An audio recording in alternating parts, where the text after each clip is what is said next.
मंडळी आज आपण करणार आहे बोंबील कांदा म्हणजे बोंबलाची चटणी. थोडक्यात भाजी पण म्हणू शकतो नाही का. कांदा आणि टोमॅटो आणि बोंबील हे तीनच गोष्टी त्याला लागतात आणि बाकी आपलं कॉमन आहे मिरची पावडर मीठ वगैरे एवढेच लागतं, जास्त काही लागत नाही. बोंबील आपण स्वच्छ धुवून घेतलेले आहे छोटे तुकडे करून. असे बोंबील स्वच्छ धुवून घ्यायचे छोटे तुकडे करून. अजून एक पाण्यात घेतले तरी चालतील म्हणजे अगदी स्वच्छ होतात. तेल टाकायचं. आता हे थोडंसं म्हणून मी असं टाकते. ते गरम तेलामध्ये ना बोंबील आहे ना चांगले असे ब्राऊन होईपर्यंत फ्राय करायचे असं. आता हा बोंबलाचा रंग असा ब्राऊन झाला पाहिजे, असे कुरकुरीत होतात मग ते.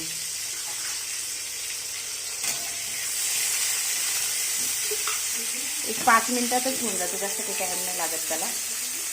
आणि बोंबील एवढे कुरकुरीत होतात ना तर हे खायलाही छान लागतात, तोंडाला पण चव येते. आणि सर्दी झालेली असली ना तर सर्दीसुद्धा याच्याने जाते. सर्दी झालेल्या लोकांनी बोंबील खायचे याचे फ्राय केलेले लगेच सर्दी निघून जाते.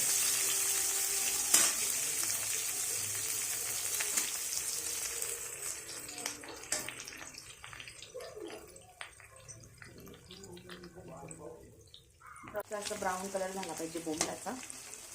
आणि मग आता हे असे ब्राऊन कलर झाल्याच्यानंतर आपल्याला आहे ना एका वाटीमध्ये साईडला काढून घ्यायचे आणि त्याच तेलामध्ये आपल्याला कांदा परतायला टाकायचा.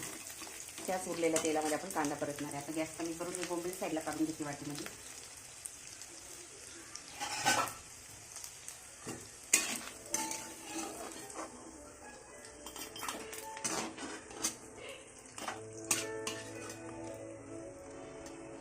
हे मी बोंबील काढले साईडला. अजून त्यात बोंबील आहे.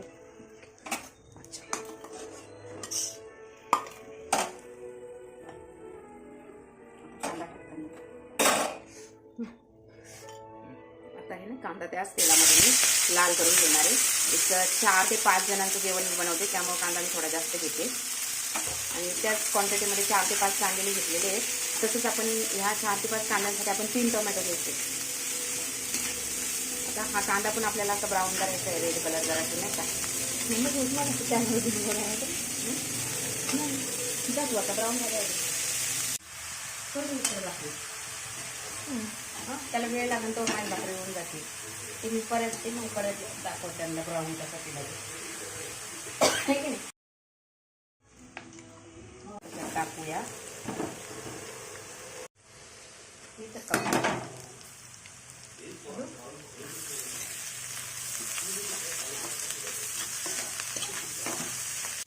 परत एकदा सगळं मिक्स करून घ्यायचं. आणि हा टोमॅटो लवकर गळतो ना त्याच्यासाठी टोमॅटो आपल्याला गळूपर्यंत ह्याच्यात भाजायचा आहे. तर तो लवकर आहे ना आपण मीठ टाकलं की लवकर गळतो म्हणून आपण जरा मीठ टाकूया.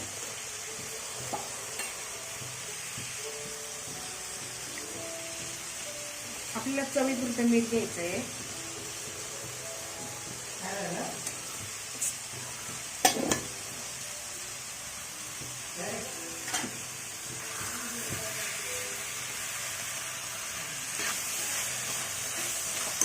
आता टोमॅटो मस्त गळू द्यायचं याच्यामध्ये आपल्याला.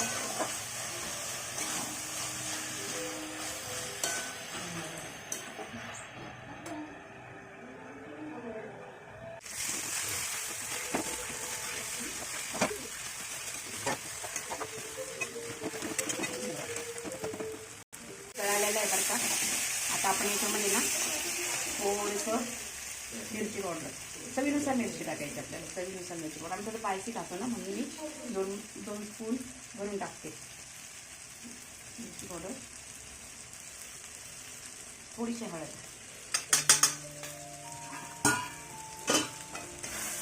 चांगलं मिक्स करून घ्यायचं.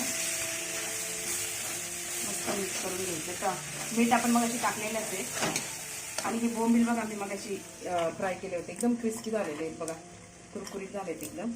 हे त्याच्यात ॲड करायचे.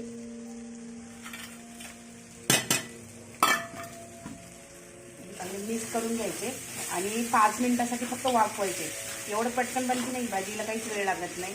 आणि किती कंटाळा आला ना तरी पण भाजी बनवू शकतो आपण, कारण याला खूप सकतच नाही. झालं 5 मिनिटासाठी फक्त वाफ द्यायची. याला झाकण ठेवलं तरी चालेल. किंवा नाही ठेवलं तरी चालेल. कसं आहे, आपली भाजी तयार झालेली आहे आता ही. आणि आता तुम्ही घेऊ शकता. अशी मस्त बाजरीच्या भाकरीबरोबर एकदम छान लागते. ही आपली झालेली रेडी भाजी, बोंबिलची भाजी. तर नाही का याच्यामध्ये थोडीशी वरून कोथिंबीर टाकली ना, इतकी टेस्टी भाजी लागते ना. आज मी नाही आहे म्हणून नाही टाकली,